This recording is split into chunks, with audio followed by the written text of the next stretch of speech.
And welcome to MLB Tonight, presented by Camping World. I'm Fred Charles. Say hello to Carlos Pena, Dan Plesac via NTT Home Plate Cam. And guys, hopefully we're getting closer and closer to baseball in Major League Baseball. And we're starting to get news about players trickling in as well. And let's show you what the Brandon Cuddy of the NJ.com has tweeted out about Yankee slugger Aaron Judge, saying Aaron Boone says Aaron Judge set for another CT scan on his cracked rib in a couple of weeks. And so this was a scan, Dan, that was in the works. And so they will determine just where they are here with this rib injury. But how big is Aaron Judge to what the Yankees are going to try to accomplish if we have baseball in 2020?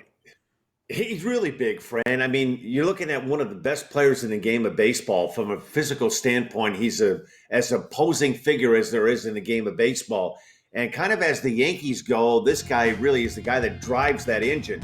And last year was a year that was filled with injuries for Aaron Judge. And I think a lot of people in baseball wanted to see what this Yankee lineup could be if all healthy. And Aaron Judge is a big part of that. There was so much expectations of the Yankees going into spring training when they go out and sign a guy like Garrett Cole, but then they took some hits injury bug-wise, so it's going to be really imperative for him to come back healthy. Carlos? Yeah, kind of like the same story, Fran. When you look at the year prior, of course, the Yankees were able to manage, and everyone who came off the bench, everyone who came up contributed big. I mean, could they really expect that all the time?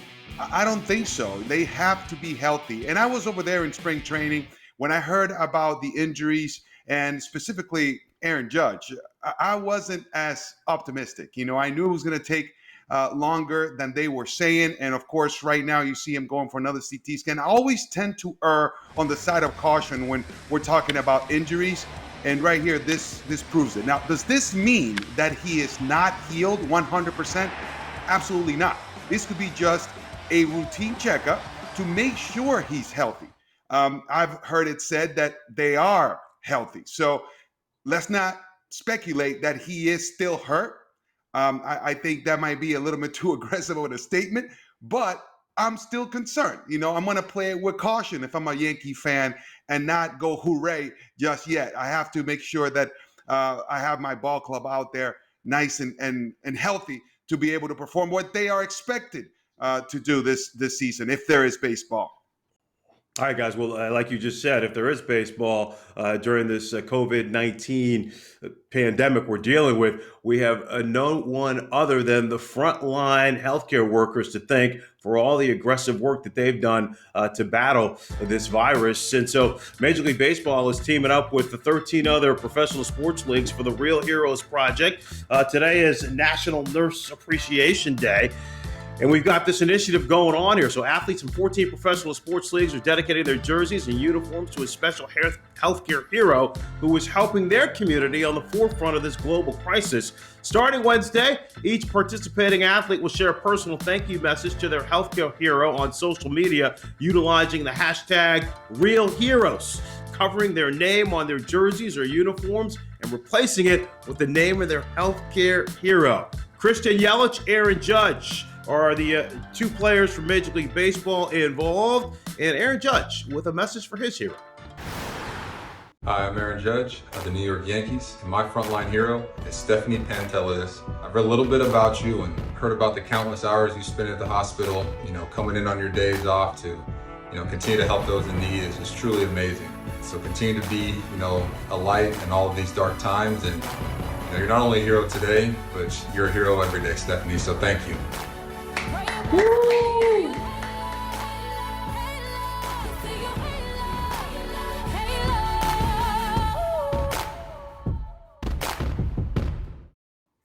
You know what, friend? My hero, Megan Powers Green, in the front lines in New York City. Her brother Ryan works at MLB Network. Her father Dan is a real good friend of mine, and she came down with the virus and were able to fight it off and went right back in and started working again. Megan Powers Green, a true hero in the COVID-19 fight. And Carlos, look, we want to make sure we let everybody know this has started today, but it's going to go on for the next few days. That we want fans to get involved as well. If you have a jersey, then go ahead and cover up the name on the back and hit us up on social media and let us know who you want to honor. So it's a fantastic initiative for the people who really are the real heroes, Carlos. Yeah, absolutely. I mean, we're going through a situation worldwide that it's unprecedented. I mean, this has been extremely devastating in the globe, and to see all these real heroes go to work every single day, hats off. I mean, we play, the game of baseball, and sometimes we lose a little bit of perspective, but right here, this is a great initiative to honor those who truly deserve to be honored in this very difficult situation worldwide. All right, to remember, use the hashtag #TheRealHeroes. Let's take a break here on MLB Tonight. 22 years ago today, already 22 years ago, a young rookie named Kerry Wood, who had struggled in his 4 previous starts, came out, had the game of a lifetime. We'll relive it with Ryan Dempster. That's next. MLB Tonight is presented by Camping World, making RVing fun and easy since 1966. Visit campingworld.com today.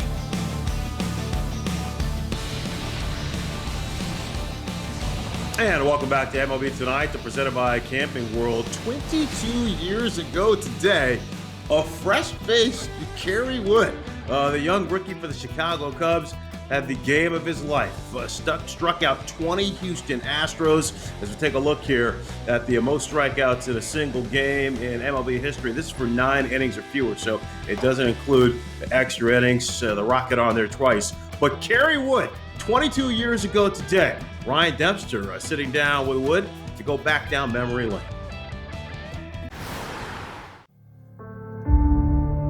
Kerry Wood going to the mound for the Cubs today in the conclusion of a 2-game series against the division-leading Houston Astros. May 6th, 1998, your 5th start in the major leagues. What do you remember about that morning, about going to the field that day? I remember coming into the yard and just not feeling great, just low energy. I remember you quoted saying you had a terrible bullpen warming up. I honestly don't think I threw a strike. And I ended up shutting it down early and turned it to Phil Regan, flipping the ball and said, I just need to save my bullets. I just really try to take a deep breath, try to forget what you just did in the bullpen, know that your body's loose, and go out and try to go get them. He went 1 for 5 last night with a late home run. And the first pitch sails inside. First pitch of the game, I airmailed it and hit the umpire right in the face. I got a little chuckle, kind of, everything was okay. His mask didn't fall off. He wasn't mad. Got back on the mound and refocused. Got him with the heat. That ball was really sizzling. 1 down. Changes speeds. Bell strikes out. A gunslinger ready, the 2-2. Strike 3 call. Walking off the mound, I realized I just struck out the side in the first inning and still didn't feel like I was locked in. I know what you're talking about. Sometimes that first inning, you have a smooth first inning, but you're still quite unsure of your stuff, unsure of your command, and you go out there now and all of a sudden, boom, you strike out another guy. Boom, you strike out another guy. You go 5 in a row to start the game. 5 up, 5 strikeouts. Was there a point where you're like, wow, I'm on today? Bagwell's at bat where I buckle him twice early in the game. Well, he really is getting confidence with that breaking ball, isn't he? That's when I knew that I had super sharp bite on the breaking ball today, and then I was able to double it up. It was just good. Got him with it again. 7 strikeouts. You give up a hit early on. An infield single off Kevin Ory's glove to Ricky Gutierrez. Do you feel like it was a hit? Absolutely. From the moment it happened, I was like base hit all the way. No one thinks error on that until after the 5th or 6th inning anyways. Shouldn't matter where it is in the game. If it's a hit, it's a hit. If it's an error, it's an error. So in my mind, that was a hit. Base hit all the way. 1-0 is our score. Kerry Wood, a brilliant outing today. Looking at the game, your strikeouts are starting to rack up. 11 strikeouts, and he's making a very good hitting ball club look awfully bad here today through 5. So the 7th inning comes around, and the rain starts falling a little bit. Was there an inkling that, hey, I might not be able to finish this game? I specifically remember sitting on the mound looking over my glove going, don't call this, don't call this. I was slipping in the 7th inning about 5 inches, and the ball was still just going right there. So it was just one of those days where I didn't feel like I could do wrong. Got it! 13 strikeouts. You just feed off the crowd, and it just was, almost like an out-of-the-body experience. What can you say? He's punched out 15. He strikes out the side again. 18 strikeouts. It's a new Cub record. As this young man could set the all-time record. Roger Clemens, the record to 20 strikeouts. Well, I didn't know the record was 20. I didn't know that. Why would I ever need to know what the record is? I've never struck out more than 12 before. I just knew I had a bunch. And I'm going into the 9th inning, and I feel like I can strike everybody out. Got it! He's number 19. When you get the first out of an inning, you know that it's just another, you just kind of relax and get in the zone. And then you got Biggio, a scrappy, Hall of Fame veteran guy he's not going to strike out, so he puts the ball in play, ground ball to short. And it's like, here we go. He's got a chance to tie Clemens if he can retire Bell. Get to the last pitch, and I think everybody in the stadium knew it was coming, everybody on TV knew it was coming. Put it in my glove, gripped it, and just threw it there as hard as I could throw it. Here comes the hook. Got it! 20 strikeouts. He ties the Major League record. For a second, I'm like, it's kind of weird for just a complete game. It's a big win, but I mean, it's April. I'm kind of mobbing the guy, and I still didn't know. And then they take me over to the well and get in front of the camera, and I'm trying to hold my thing in, the earpiece in, my hand shaking. And Were you counting along with the fans? Did you know how many men you had struck out and that you were chasing the Major League record that you tied today? No, I couldn't even tell you how many I had. Well, you had 20. Did they give you the baseball at least? No, not yet. Make sure you get that, young man, because that's one for the mantelpiece. All right. After the game, you do the interviews, you get a phone call in the clubhouse. I go in and I answer the phone, and I say, "Hey, Kerry, it's Rocket." And I had just done 2 hours of interviews. My life had just changed. It just caught me off guard. I didn't catch it. And I was like, "Who?" He said it again, and I'm like, I just was not there. And then I said, "Who again?" And he's like, "Roger Clemens." And I was like, "Oh, hey, Rocket." And what else do you say? To get a phone call from Roger Clemens and congratulating you and welcome you to the club and say, keep working hard, being from Texas, the whole connection there. It's just one of many special moments. 20 years ago, a 20-year-old kid out on that mound at Wrigley Field struck out 20 batters. Your game that you pitched on May 6th in 1998, a lot of people say the greatest game ever pitched. That's crazy. Yeah. It's crazy to even hear that or to think that. Why me on that day? I was slipping, it was raining, it was just, not a great day for baseball, good lineup, the whole thing. It was meant to be for me that day, I guess. There's no other way to explain it. All right, great stuff from Ryan Dempster. Special day for Kerry Wood. May 6th, also a special day for the Say Hey Kid, Bruce Russo. Back after the break to tell you why. That's next.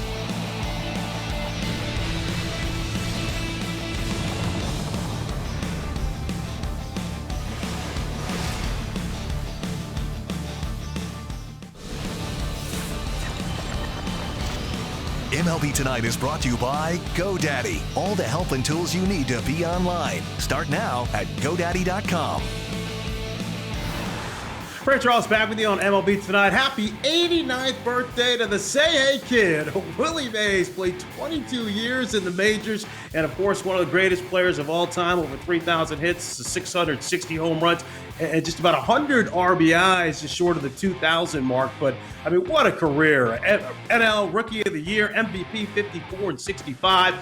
And, of course, the great catch in the 1954 World Series. Let's welcome in Christopher Mad Dog Russo. Doggy, always a pleasure to spend a little time with you. Hope everyone is well. Now we all know about the catch, 54, Game 1. He robs Vic Wertz, and the Giants end up sweeping the Indians. But you have another catch on Mays you want to share with us.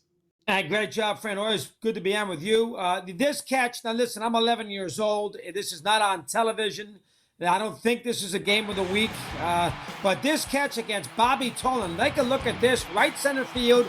That's Bobby Bonds and right. That is an incredible play. And not only that, he's 40 years of age. I mean, this is not when he's 23. That is an incredible play that Mays made there in that spot at Candlestick against a very good Reds team, of course. And Bobby, I mean, that's a catch that I think about an awful lot. Again, I remember it. I don't remember where I saw it. If I was watching live, again, it couldn't have been on live. There was no MLB Network back in the early 70s. But that play that Willie made was one of the great catches. There's the famous catch he also made against the Dodgers at the old Ebbets Field, in which Charles Dressen said, I'd like to see him do that again, where he saved the game, diving out there in left center field on the warning track was memorable. But that one, to me, late in his career, that is Fran, is that an incredible play that he made? Go that again. It was amazing, too. God, I can't get enough of that catch, for crying out loud. And no doubt it was awesome too. At the end, they're both sprawled out there on the ground, and Bonds makes sure that he holds the ball up to say, yeah, okay, while Willie's down here laid out, he did catch the ball. Here's another look, doggy. Comes out of nowhere like Superman. Bonds was not catching that ball like Tony Tarasco there against the Yankees in the 780. That was not going to be caught. That ball was off the right field wall. What a play. Oh, my God. And I hated the Reds in those days anyway. They always beat the Giants. So I remember that catch. Where I was, I don't remember seeing it with my own eyes at the time it happened. I don't think it was a Saturday game of the week. But that's an incredible – Fran, you'd agree. That is an incredible play. 1,000%. Now, I know everyone knows you're a huge Giants fan. There's a lot of conjecture back and forth. But where do you put Willie Mays amongst the all-time greats? Certainly one of the greatest 5-tool players we've ever seen. Yeah, listen, he had an incredible career. So he had a better career than Mantle, lasted longer. Remember, Mays won an MVP in 65, and Mantle by that point was almost through. DiMaggio only had, 13 years, and he had a lot of heel issues later on in his career. So he had a better career than any of those two, including Duke Snider. Throw him in there as well. I think for their peak, if I took a 3 or a 4 year period, I think Mantle is a better hitter than Mays. Mays is always going to be a better fielder, a better base runner than Joe D or Mantle. But as far as offensively, I think DiMaggio and Mantle in their peak. I mean, DiMaggio's a lifetime 325 hitter, 56-game hitting streak. I mean, Mantle hit 365, and he won a Triple Crown hitting 356. I mean, from that standpoint, I think they might be a little better offensively. But overall, from the whole 5-tool oriented, as you just said, and throwing the fact that he played in that catch he made when he was about 39, 40 years of age, so you need to know, better career than the other guys. Better career. All right, doggy, you're going to love this because you're a great historian. Take a peek over my left shoulder, and that is a plaque for the great Willie Mays. Good friend of mine, passed away, Rusty Amante, and his wife Doris and daughter Jamie. They gave it to me on my last birthday because they thought it would be something that Russ would want me to have. It's got all his career numbers, achievements, awards. Yeah, I mean, it was really moving for me. And hey, one of the greatest to say, hey, kid, I know you're a big Giants fan, so I know you're on board with that. Yeah, you know what I like? I know what I found very interesting. John Shea wrote this in his book. Rick Barry, the great warrior, he wore 24 because of Mays, which I did not realize. He used to go to the Polo Grounds to see Mays play all the time, ran out to the outfield to shake his hand one night after a game. And then when he got traded to Houston, he could not wear 24 because Moses Malone had the number. So you know what Rick did? He wore, you know what he did? He wore number 2 at home and number 4 on the road, which I had no idea about. That's a great story. Good job by Shea with that new Willie Mays book. And Rick Barry. I mean, Rick Barry's one of the great forwards in the history of the NBA. No doubt. I found that very interesting. Very interesting. Yeah, John Shea's book 24 is coming out May 12th. Doggy, always good to talk to you. You're my man there, Franny. Keep it up. And after the break on MLB Tonight, we'll check in with Orioles outfielder Trey Mancini as he battles back from cancer. That's next. Home Plate Camp is presented by NTT.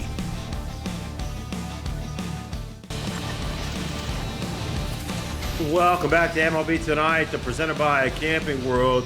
Great to see this. Orioles outfielder Trey Mancini, who is battling stage 3 colon cancer, doing a little work, getting some squats in with his puppy. Guys, good to see a smile on Trey's face as well as he batters back. No, that's it, man. He's a great kid, man. Great kid and a true professional. And I tell you what, I love the way he swings the bat. So to see him smiling and healthy, it's great, man.